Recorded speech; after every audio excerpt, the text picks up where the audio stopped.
అయితే ప్రభునందుకులారా, మనం ఇక్కడ గమనించినట్లయితే మధ్యరాత్రి వేళ ఈ అపోస్తులుడైన పౌలు శీలలు కలిసి ఏం చేస్తున్నారంట? దేవునికి ప్రార్థించుచు కీర్తనలు పాడుచుండిరి. దేవునికి ఏం చేస్తున్నారంట? ప్రార్థించుచు కీర్తనలు లేక పాటలు పాడుచుండి, ప్రార్థన చేస్తూ ఉన్నారు, పాటలు పాడుతూ ఉన్నారు. పాటల ద్వారా, ప్రార్థన ద్వారా దేవుణ్ణి ఏం చేస్తున్నారంటే స్తుతిస్తూ ఉన్నారు, దేవుణ్ణి మహిమపరుస్తూ ఉన్నారు. అయితే ప్రభునందులారా, స్తుతి అనేది ఎందుకు చేస్తారు అంటే దేవుడు చేసిన మేలుని తలుచుకుంటూ స్తుతి చెల్లిస్తారు. ఏం చేస్తారండి? దేవుడు చేసిన మేలులను తలచుకుంటూ స్తుతి చెల్లించారు. అయితే వీళ్ళు ఏం చేస్తున్నారు? దేవుడికి వీరికి ఏం మేలు చేశాడు, ఎందుకు వీరు స్తుతిస్తున్నారండి? దేవుడు వీరికి ఏమి మేలు చేసినందుకు దేవుడు స్తుతించారు. అసలు వారు ఉన్న స్థలం ఏది? మనమైతే బాగా ఉన్నప్పుడు, సమృద్ధిగా ఉన్నప్పుడు, సమృద్ధిగా పంట పండితే, ఈరోజు మరి ఈ కుటుంబంలో దేవుడు కార్యములు చేశాడు కాబట్టి స్తుతి కూడికలు ఏర్పాటు చేశాడు. అంటే కార్యము జరిగితే స్తుతి కూడిక, మరి జరగకపోతే ఏర్పాటు చేసుకుంటున్నామండి. చూడండి ప్రభునందులారా, ఈ పౌలు శీలలు మధ్యరాత్రి వేళలో మొదటి పాయింట్ మనం వింటూ ఉన్నాము. స్తుతి ఏం చేస్తుంది అంటే ప్రభునందులారా, ఇక్కడ మనం గమనించినట్లయితే మధ్యరాత్రి వేళ వాళ్ళు ఎక్కడున్నారు? అంతకు ముందు పుతోను అని దయ్యం పెట్టినటువంటి ఆమెను ఈ పౌలు విడిపించాడు. విడిపించినందుకు వారి యజమానులు ఆమె ద్వారా ఎంతో లాభము కలిగి ఉన్నారు. అయితే వాళ్ళు ఏం చేశారు? వీరిని అప్పగించారు చెరసాలకు. అయితే వారిని తీసుకొని పోయి ఎక్కడ వేశారండి? చెరసాలలో వేయడం జరిగింది. చెరసాలలో ఉన్నప్పటికీ కూడా రాత్రంతా వారు నిద్రపోకుండా ఏం చేస్తున్నారండి?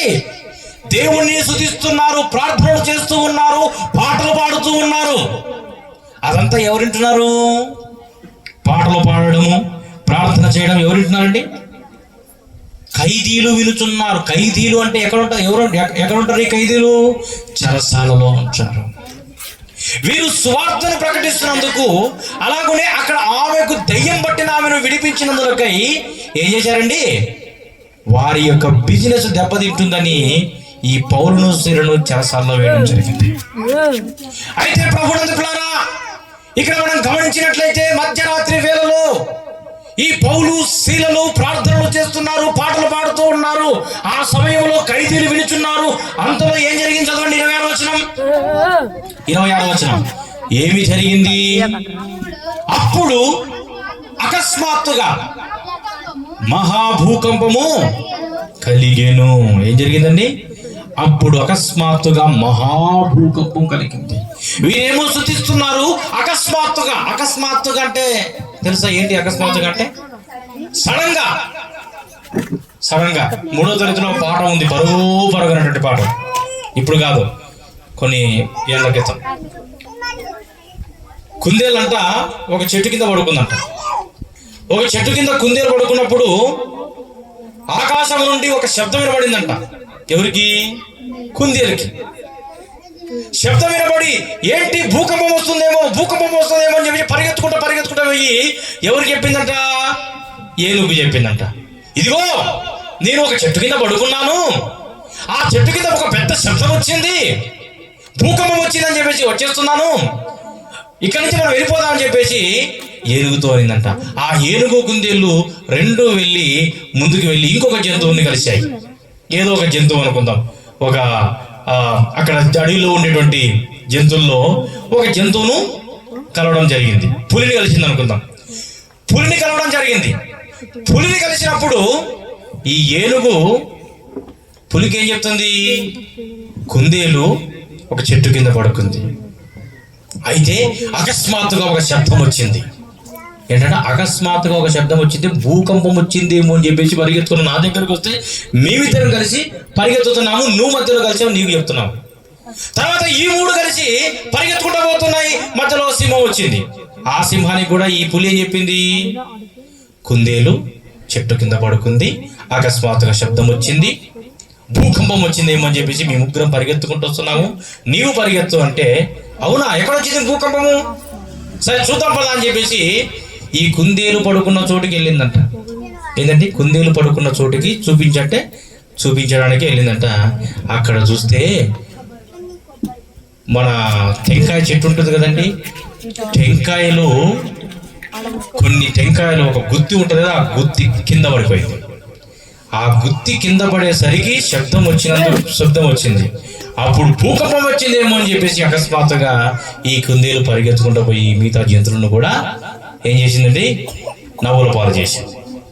చూడండి ప్రభుత్వారా, ఇక్కడ మనం గమనించినట్లయితే అకస్మాత్తుగా సడన్ గా ఏం జరిగిందండి, మహాభూకంపం. మామూలు భూకంపం కాదంట, అది భూకంపం కాదంట, మహాభూకంపము కలిగింది. ఈ మహాభూకంపము కలిగినప్పుడు మరి ఏం జరిగింది, మహాభూకంపము కలిగిన చెరసాల పునాదులు అదిరేను.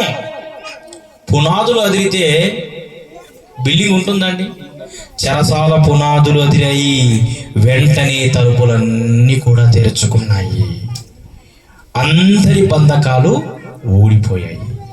ప్రభునందుకులారా, స్తుతించినప్పుడు ఏమి జరిగింది బైబిల్ గ్రంథంలో అంటే, మొట్టమొదటిగా మనం వింటున్నాము, స్తుతి సంఖ్యలను తెంచింది. ఏం చేసిందండి స్తుతి? సంఖ్యలను తెంచి విడుదల చేసింది. ప్రభునందుకులారా, నీవు దేవుణ్ణి స్తుతించావు అంటే, నీవు పాపం అనేటువంటి బంధకాల్లో ఉన్నప్పుడు, పాపం అనేటువంటి సంఖ్యల్లో నీవు చిక్కుకొని ఉన్నప్పుడు, ఆ సంఖ్యలు అనేవి ఏమైపోతాయండి, దేవుణ్ణి స్తుతించగలిగినావంటే ఆ సంఖ్యలు విడిపోతాయండి. మొదటి పాయింట్ ఏంటంటే, స్తుతి ఏం చేసింది, సంఖ్యలను తెంచి వారికి విడుదల కలిగజేసింది. రెండో పాయింట్ మనం విందాం. యెహోషువ గ్రంథము 6వ అధ్యాయం 20వ వచనం. మొదటి పాయింట్ స్తుతి సంఖ్యలను తెంచి విడుదల చేసింది. రెండవది యెహోషువ 6:20. యెహోషువ 6:20.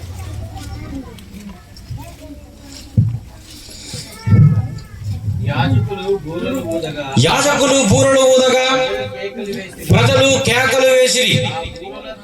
ఆ బూరల ధ్వని వినినప్పుడు ప్రజలు ఆర్భాటముగా కేకలు వేయగా ప్రాకారము కూలెను. ప్రజలందరూ తమ ఎదుటికి చక్కగా పట్టణ ప్రాకారము ఎక్కి పట్టణమును పట్టుకొనిరి. చూడండి ప్రభునందులారా, ఇక్కడ మనం గమనించినట్లయితే స్తుతి ఏం చేసింది అంటే, ప్రభునందులారా, యెహోషువ కాలంలో, మోషే కాలం అయిపోయింది, యెహోషువ కాలం వచ్చింది. ఇజ్రాయేలీల ప్రజలు ఐగుప్తు ప్రాంతం నుంచి కానాను ప్రాంతం వరకు 40 సంవత్సరాలను దేవుడు నడిపించాడు. ఆ నడుస్తున్న సమయంలో మోషే కాలం అయిపోయింది, యెహోషువ కాలం వచ్చేసింది. యెహోషువ కాలం వచ్చేసరికి వారు నడుస్తున్న సమయాల్లో ప్రభునందుకులారా మనం గమనించినట్లయితే ఎన్నో ప్రాంతాలు, ఎన్నో పట్టణాలు వారికి ఎదురుపడ్డాయి. ఇప్పుడు ఒక 100 మంది మన ఈ ఇంటి ముందు ఇలా నడుచుకుంటూ పోతున్నారంటే మనమందరం ఆశ్చర్యపోతాం. ఒక 100 మంది, కేవలం 100 మంది ఏంటి, ఎందుకు ఇలా వెళ్ళిపోతారంత, ఏం జరిగిందని మనం ఆశ్చర్యపోతాం. మరి దాదాపుగా 25 లక్షల మంది ప్రజలండి. ఎంతమంది? 25 లక్షల మంది ప్రజలు మాత్రమే కాదు, వారి యొక్క ఆస్తి, సంపద, పశువులు ఇవన్నీ కూడా ఒక పట్టణం నుంచి వెళ్ళాలి అంటే ఆ పట్టణంలో పర్మిషన్ తీసుకోవాలి. అయితే ఆ పర్మిషన్ ఈ ఎరుకో పట్టణం వాళ్ళు ఇవ్వలే. ఈ ఎరుకో పట్టణం కూడా అనేకులు వెళుతూ ఉన్నారు, కానీ పాపులకు చోటిచ్చారు, కానీ దుర్మార్గులను వెళ్ళనిచ్చారు, కానీ ఇశ్రాయేలీల ప్రజలను ఆ ప్రాంతం నుంచి వెళ్ళడానికి ఎరుకో పట్టణస్తులు ఒప్పుకోలేదు. దేవునికి ప్రార్థన చేశాడు.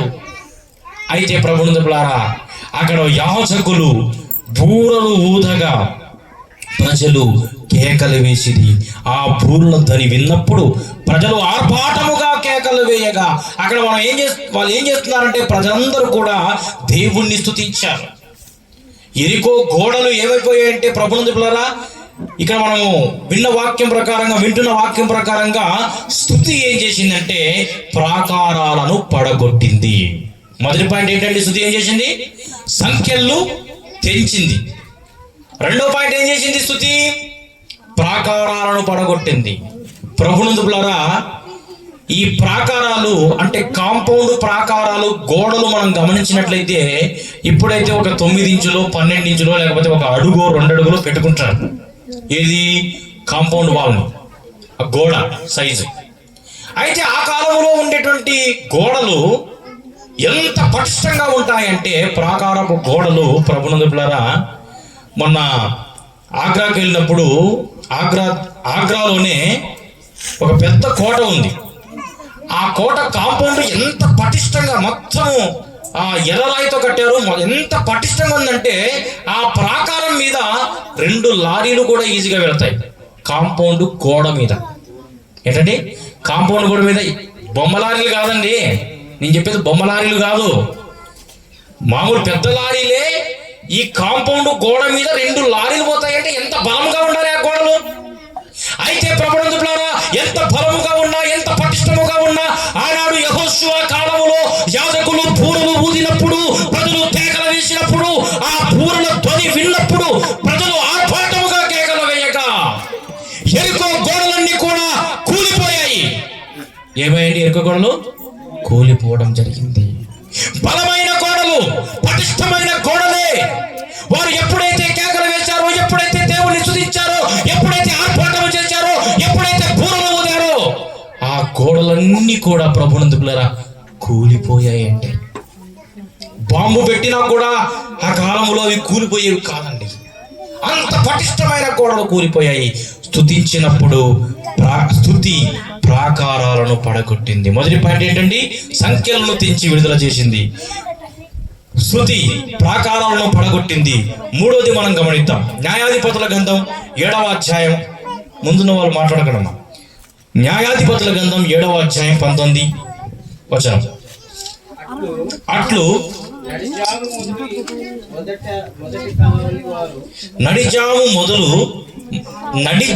మొదటి కావలి వారు ఉంచబడగానే గిద్యోనును అతనితో ఉన్న 100 మందియు దండుపాలెము కొనకు పోయి బూరలను ఊది తమ చేతిలో ఉన్న కుండలను పగలగొట్టిరి. అట్లు ఆ 3 గుంపుల వారు బూరలను ఊదుచు ఆ కుండలను పగలగొట్టి ఎడమ చేతులలో దివిటీలను, కుడి చేతుల్లో ఊదులకు బూరలను పట్టుకొని యెహోవా ఖడ్గము, గిద్యోను ఖడ్గము అని కేకలు వేసిరి.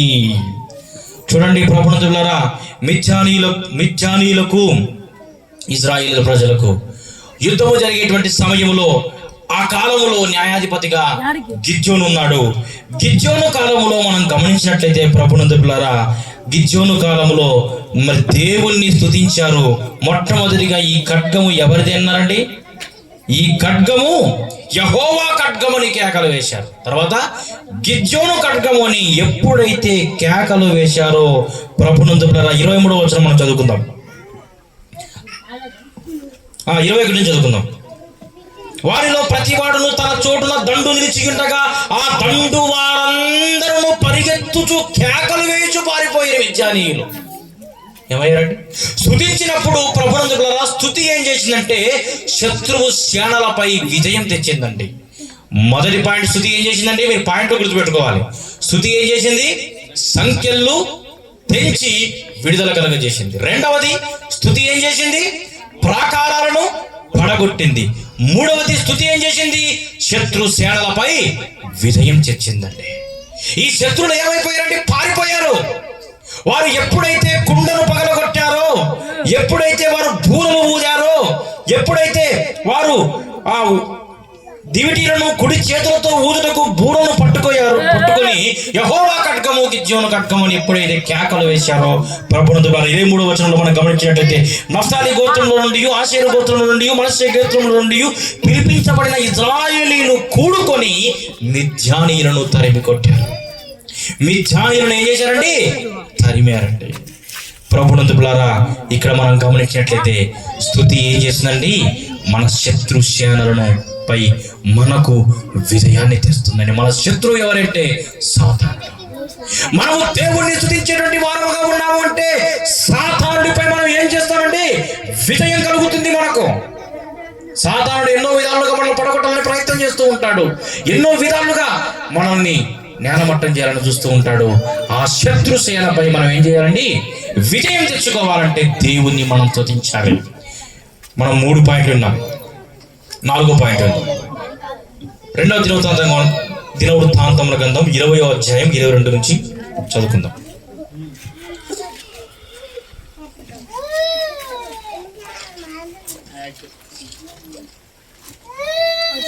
20వ అధ్యాయం 22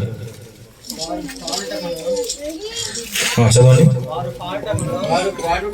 వారు పాడుటకును స్తుతించుటకును మొదలు పెట్టగా యెహోవా యూదా వారి మీదికి వచ్చిన అమోనీయుల మీదను మోయాబీల మీదను శేయీరు మన్యవాసుల మీదను మాటుకాండను పెట్టెను కనుక వారు హతులైరి. అమోనీయులను మోయాబీలను శేయీరు మన్య నివాసులను బొత్తిగా చంపి అమోనీయులను మోయాబీయులను శేయీరు మన్యవాసులను బొత్తిగా చంపి నిర్మూలన చేయవలనని పొంచి ఉండి వారి మీద పడిరి. వారు శేయీరు కాపురస్తులను కడముట్టించిన తర్వాత తమలో ఒకరినొకరు చంపుకొనుటకు మొదలు పెట్టిరి. చూడండి ప్రభునందు పిల్లరా, అలాగని ఇక్కడ మనం గమనించినట్లయితే 24 వచనం చదివాం కదా, 24 నుంచి మనం చదువుకున్నట్లయితే, యూదా వారు అరణ్యమందున కాపర్ల దుర్గం దగ్గరకు వచ్చి సైన్యము తట్టు చూడగా వారు శవములై నేల పడి ఉండిరి, ఒకడు తప్పించుకోలేదు. యెహోషాపాతును అతని జనులు వారి వస్తువులను దోచుకున్నటకు దగ్గరకు రాగా ఆ శవముల యొక్క విస్తారమైన ధనమును ప్రశస్తమైన నగలను కనబడను. వారు తమకిష్టమైనంత మట్టుకు తీసుకుని తాము కొనిపోగలిగినంత కంటే ఎక్కువ ఒలుచుకొనిది.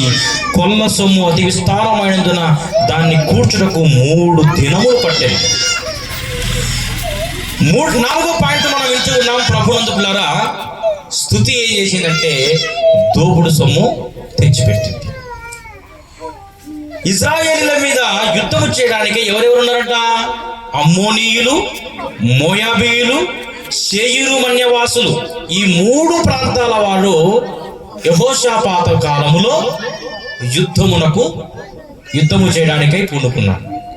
అయితే ప్రభునందు పిల్లరా, మనం 21వ వచనంలో గమనించినట్లుగా, మరియు అతని జనులను హెచ్చరిక చేసిన తర్వాత యెహోవాను స్తుతించుటకు గాయకులను ఏర్పరచి వారి పరిశుద్ధాలంకారములు ధరించి సైన్యం ముందు నడుచుచు యెహోవా కృప నిరంతరముండును ఆయనను స్తుతించుడి అని స్తోత్రము చేయుటకు వారిని నియమించారు. కొంతమందిని దేవుని స్తుతించడానికి నియమించారు, స్తోత్రము చేయడానికి కొంతమందిని నియమించారు. చూడండి ప్రభునందులారా, చాలా మంది స్తోత్రములు చెల్లిస్తారు, స్తుతులు చెల్లిస్తారు. ఎప్పుడు స్తోత్రం చెల్లించాలో ఎప్పుడు స్తుతి చెల్లించాలో అర్థం కాకుండా చెల్లిస్తూ ఉన్నారు. ఒక ఆమె సాక్ష్యం చెప్తుంది, మా ఆయనకు దెయ్యం పట్టిందండి, దేవునికి స్తోత్రం అని అంటాను. నా కుమారుడు పరీక్షల్లో ఫెయిల్ అయ్యాడు, దేవునికి స్తోత్రం అని చెప్తుంది. చూడండి ప్రభునందులారా, ఎప్పుడు ఏ సందర్భములో స్తుతి చెల్లించాలో స్తోత్రము చెల్లించాలో అర్థము కాని పరిస్థితుల్లో ఉన్నారు. అయితే ప్రభునందులారా, ఇక్కడ మనం గమనించినట్లయితే స్తుతి ఏం చేస్తుంది? దోపుడు సొమ్ము తెచ్చిపెట్టింది. అయితే ఒకవేళ కుమారుడు పరీక్షల్లో ఫెయిల్ అయినా నీవు ఏం చేస్తున్నావు? స్తుతి చెల్లిస్తున్నావు. అంటే నీకు ఒక నమ్మకం, తర్వాత దేవుడు ఎలాగైనా నా కుమారుని ఫాస్ట్ చేస్తాడేమోనని. కానీ ప్రభునందులారా, అక్కడ నువ్వు స్తుతి చెల్లించినా పర్వాలేదు, కానీ ప్రభునందులారా, ఎక్కడ నీవు దేవుని స్తుతి చెల్లిస్తున్నావో, ఏ సందర్భంలో స్తుతి చెల్లిస్తున్నావో అని ఆలోచన చేయాలి. ఇక్కడ మనం గమనించినట్లయితే ప్రభునందులారా, ఈ స్తుతి దోపుడు యెహోషాపాతు కాలములో అమ్మోనీయులు, మిద్యానీయులు, శేయీరు మన్యవాసులు వీరందరితో యుద్ధము చేసినప్పుడు యూదులదే విజయం జరిగినప్పుడు, అయితే ప్రభునందులారా, వారి యొక్క సొమ్మంతా కూడా, దోపుడు సొమ్మంతా కూడా వీరి ఆధీనంలోనికి వచ్చింది. అయితే వారి దోపుడు సొమ్మంతా కూడా వీరి ఆధీనంలోనికి, ఆ సొమ్మును ఏర్పాటు చేసుకోవడానికి ఎన్ని రోజులు పట్టిందంట? దాదాపుగా 3 రోజులు పట్టింది. సొమ్మును సమకూర్చుకోవడానికి అన్ని లక్షల మంది కలిసి ఆ దేశంలో ఉన్న సొమ్మును ఏర్పాటు చేసుకోవడానికి దాదాపుగా 3 దినాలు పట్టింది. ఎంత సొమ్మండి! స్తుతి ప్రభునందులారా దోపుడు సొమ్మును తెచ్చిపెడుతుంది. అయితే ప్రభునందులారా, సాతానుడు మన నుంచి ఏదైనా తీసుకున్నాడేమో. నీవు దేవుణ్ణి స్తుతి చెల్లించావు అంటే, అది నీకు దేవుడు తిరిగి ఇచ్చేస్తాడు. ప్రభునందు పిల్లరా, స్తుతించినప్పుడు ఏమి జరిగింది అంటే, మొట్టమొదటి పాయింట్ మనం విన్నాము, స్తుతి సంఖ్యలు తెంచి విడుదల చేసింది. రెండవది స్తుతి ప్రాకారాలను పడగొట్టింది. మూడవది స్తుతి శత్రు సేనలపై విజయం తెచ్చింది. నాలుగవది స్తుతి దోపుడు సొమ్ము కూడా తెచ్చిపెట్టిందండి. 25వ వచనంలో యెహోషాపాతు అతని జనులు వారి వస్తువులను దోచుకుంటూ దగ్గరకు రాగా విస్తారమైన ధనమును ప్రశస్తమైన నగలు కనబడ్డాయంట. విస్తారమైన ధనము, ప్రశస్తమైన నగలు అన్నిటిని కూడా వీరు తీసుకోవడం జరిగిందండి. ప్రభునందుకులారా, స్తుతిస్తే ప్రభునందుకులారా, నీ నుంచి ఒకవేళ సాతానుడు ఏదైనా తీసుకున్నా కూడా దేవుడు వాటిని నీకు తిరిగి ఇచ్చేస్తాడు. చివరిగా మనం తెలుసుకుందాము యోబు 1:21. యోబు గ్రంథం 1:21. నేను నా తల్లి గర్భములో నుండి దిగంబరినై వచ్చి తిని దిగంబరినై నేను అక్కడ తిరిగి వెళ్ళేదను. యెహోవా ఇచ్చెను, యెహోవా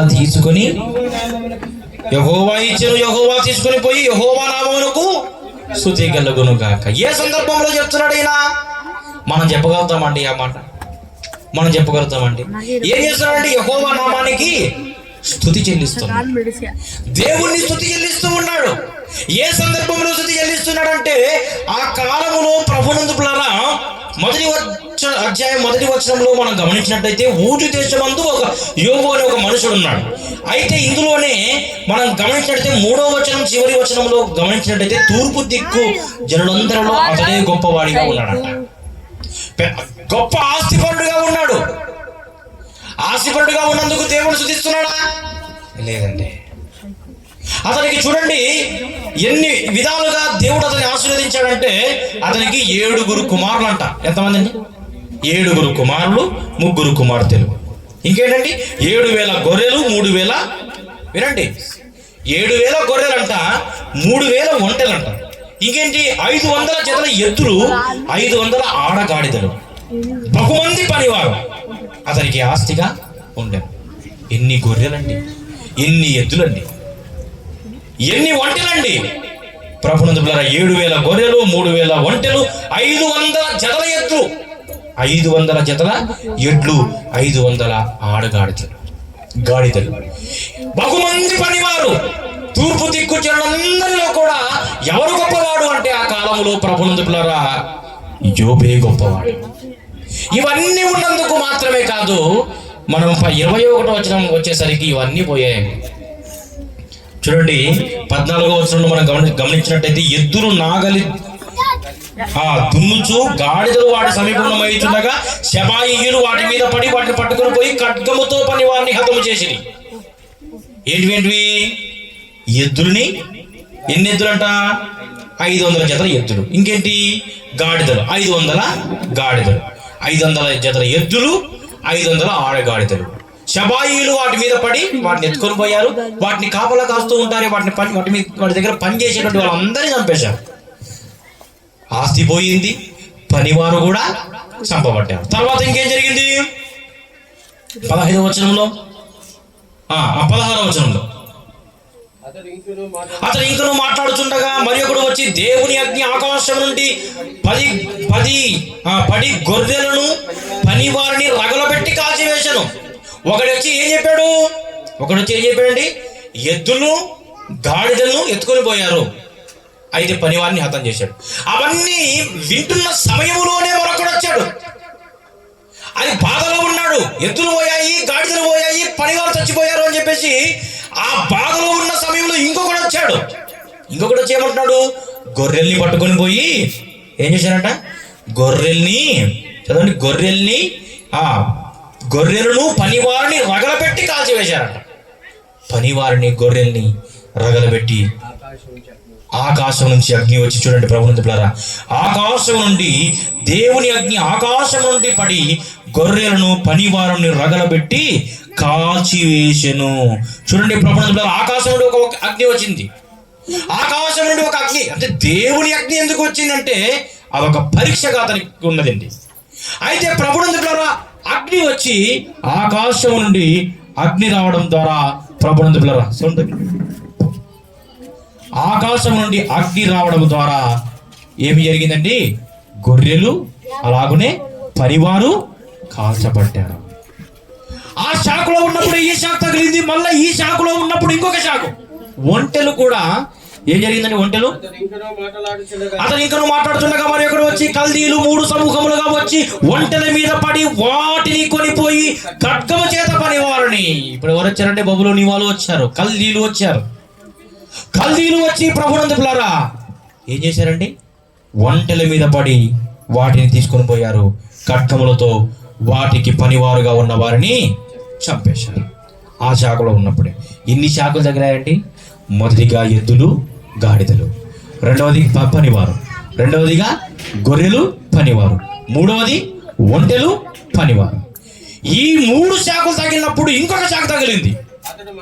అతను మాట్లాడుతుండగా వేరొకడు వచ్చి నీ కుమారులు నీ కుమార్తెలు తన అన్న ఇంట భోజనము చేస్తుండగా పానము చేయుచుండగా గొప్ప సుడిగాలి అరణ్య మార్గముగా వచ్చి ఆ ఇంటి 4 మూలలను కొట్టగా అది యవనుల మీద పడినందున వారు చనిపోయారండి. తూర్పు దిక్కు జనులందరిలో అతను మించిన గొప్పవాడేవాడు. అతనే గొప్పవాడిగా ఉన్నాడు. అతని గొప్పవాడిగా ఉన్న సమయములో ఇదంతా జరిగింది. ఎద్దులు పోయాయి, ఆవులు పోయాయి, ఎద్దులు పోయాయి, గాడిదలు పోయాయి, గొర్రెలు పోయాయి, ఒంటెలు పోయాయి. 7 మంది కుమారులు పోయారు, కుమార్తెలు 3 కుమార్తెలు కూడా పోయారు. ఇదంతా పోయిన తర్వాత అతని నోటి నుంచి వచ్చిన మాట, దిగంబరిగా వచ్చి తిని దిగంబరిగా పోతాను, యెహోవా ఇచ్చెను, యెహోవా తీసుకొని పోయాను, యెహోవా నామమునకే ఏం కలగాలి? స్తుతి కలుగును కాక అన్నాడు. చూడండి ప్రభునందు ద్వారా ఇవన్నీ పోయిన తర్వాత కూడా ఎప్పుడైతే యెహోవా నామాన్ని స్తుతి కలుగు చేశాడో, యెహోవా నామమునకు స్తుతి కలుగును కాక అన్నాడు. ప్రభునందు పిల్లారా మనం గమనించినట్లయితే ఆ స్తుతి నష్టాలను ఆశీర్వాదాలుగా మార్చేసిందంటే, ఎప్పుడైతే అన్నీ పోయినా దేవుని స్తుతించాడో ఆ స్తుతి ఏం చేసిందంటే నష్టాలను కూడా ఆశీర్వాదాలుగా మార్చేసింది. ఎంతగా అంటే ప్రభునందు పిల్లారా చివరి వచనం చదువుకొని మనం ముగించుకుందాం. చివరి అధ్యాయం యోబు గ్రంథంలో 12వ వచనం, యెహోవా యోబును మొదట ఆశీర్వదించినంత కంటే మరీ అధికముగా ఆశీర్వదించెను. ఏం చేశాడండి? అప్పుడు అన్ని పోయినా కూడా యెహోవా నామమునకు స్తుతి కలుగును గాక అన్నాడు. కాబట్టి ఈ స్తుతి ఏం చేసింది? నష్టాలను కూడా ఆశీర్వాదాలుగా మార్చేసింది. మొదట ఆశీర్వదించినంత కంటే ఎక్కువగా ఆశీర్వదించాడు. ఎంతగా అంటే 7,000 గొర్రెలకు బదులుగా 14,000 గొర్రెలు, 3,000 ఒంటెలకు బదులుగా 6,000 ఒంటెలు, అలాగనే 500 జతల ఎడ్లకు బదులుగా 1000 ఎడ్లు, 1000 జతల ఎడ్లు, అలాగనే 500 ఆడగాడిదలకు బదులుగా ఏంటండి 1000 ఆడగాడిదలు, అలాగనే బహుమంది పనివారు. మరలా ఆయనకు కుమారులు 7 కుమారులు 3 కుమార్తెలు కలిగిరి. అంటే చనిపోయిన వాళ్ళు వచ్చినట్టు కాదు, కలిగారానికి. కాబట్టి ప్రభునందు పిల్లారా ఎన్ని పాయింట్లు విన్నామండి? మనము 5 పాయింట్లు విన్నాం. మొదటి పాయింట్ స్తుతి అంశం. స్తుతించినప్పుడు ఏమి జరిగింది? మొదటి పాయింట్ స్తుతి సంఖ్యలను తెంచి విడుదల కలుగజేసింది. రెండవది స్తుతి ప్రాకారాలను పడగొట్టింది. మూడవది స్తుతి శత్రు సేనలపై విజయం తెచ్చింది. నాలుగవది స్తుతి దోపుడు సొమ్ము తెచ్చిపెట్టింది. ఐదవది స్తుతి నష్టాలను కూడా ఆశీర్వాదాలుగా మార్చేసిందండి. కాబట్టి ప్రభునందు పిల్లారా ఈ సమయంలో విన్న వాక్యం ప్రకారంగా స్తుతించినప్పుడు ఏమి జరిగిందో మనం విన్నాము. ఇవన్నీ కూడా ప్రభునందు పిల్లారా ఇందులో కొన్ని భౌతిక సంబంధమైనవే ఉండవచ్చు, కానీ అంతకంటే ముఖ్యముగా ప్రభునందు పిల్లారా మనము దేవుణ్ణి స్తుతించడము ద్వారా, దేవుణ్ణి ఆరాధించడము ద్వారా, దేవునితో మనము సహవాసం ఉండడం ద్వారా మనము చివరికి మన మరణం తర్వాత చేరేది ఎక్కడికండి? ఆయన రాజ్యమునకి. ఆయన రాజ్యమునకు మనం వెళ్ళాలి అని, నరకమునకు మనం పాత్రము కాకుండా నిత్య జీవునకు వారసులము కావాలి అని ప్రభునందు పిల్లారా మనమందరము కూడా ఆయన స్తుతించేటువంటి వారముగా కావాలి అని యేసుక్రీస్తు ప్రభుల వారిని తండ్రి అయిన దేవుడు ఈ లోకానికి పంపించాడు. నీవు, నేను, మనమందరము కూడా ఆయన స్తుతించేటువంటి వారముగా ఉండాలని ఆయన ఈ లోక భారాన్ని ఆయన తలపైన, లోక పాపాన్ని ఆయన వీపు పైన, నీవు నేను మనమందరము చేసేటువంటి పాపములన్నీ ఆయన కాళ్ళల్లో చేతుల్లో మ్రేకులై కూర్చోబడి ఆయన మన కొరకు తన ప్రాణాన్నే త్యాగం చేశాడు, సమాధి చేయబడ్డాడు, పునరుద్ధానుడయ్యాడు, ఆరోహణమై తండ్రి కుడి పార్శ్వమున కూర్చున్నాడు. అయితే ఎవరైతే మరణించేంత వరకు నష్టము కలిగినా, బాధ కలిగినా, కష్టము కలిగినా, ఏది కలిగినా నీవు దేవుడు స్తుతించేటువంటి వారిగా నీవు మరణం వరకు ఉన్నావు అంటే, నీవు మరణించిన తర్వాత ఒకవేళ నీవు ఈ భూమి మీద ఇంకా బ్రతికి ఉన్నావు అంటే, రెండవ రాకడలో ఆయన నీ కోసం నా కోసం రాబోతూ ఉన్నాడు. మనందరినీ కూడా ఆయన తీసుకెళ్ళటం నిమిత్తమే ఈ భూమి మీదకి రాబోతూ ఉన్నాడు. ఇంకా నీవు క్రీస్తుని ఎగకపోతే, ఇంకా నీవు క్రీస్తుని తెలుసుకోకపోతే, రోమపత్రికలో రాయబడినట్లుగా నీ నోటితో యేసు ప్రభువుని నీ నోటితో ఒప్పుకొని నీ హృదయమందు నీవు ఆయన పునరుద్ధారుడై తిరిగి లేచాడు అని నీవు విశ్వసిస్తే అప్పుడు నీవు రక్షించబడతావు. ఈ రక్షణ కొరకై దేవుడు మన కొరకు ప్రాణత్యాగం చేశాడు. ఆయన మన కొరకు చేసిన త్యాగాన్ని బట్టి కూడా చివరికి మనము ఆయన స్తుతించాలని మనవి చేస్తూ, ఆయన చేసిన త్యాగమును బట్టి, ఆయన చేసిన కార్యమును బట్టి మనము దేవుడు స్తుతించినటువంటి వారముగా ఉండాలి అని మనవి చేస్తూ, దేవుడు తన మాటలు దీవించి ఆస్వాదించును గాక. ఆమేన్. అందరూ మోకరించినట్లయితే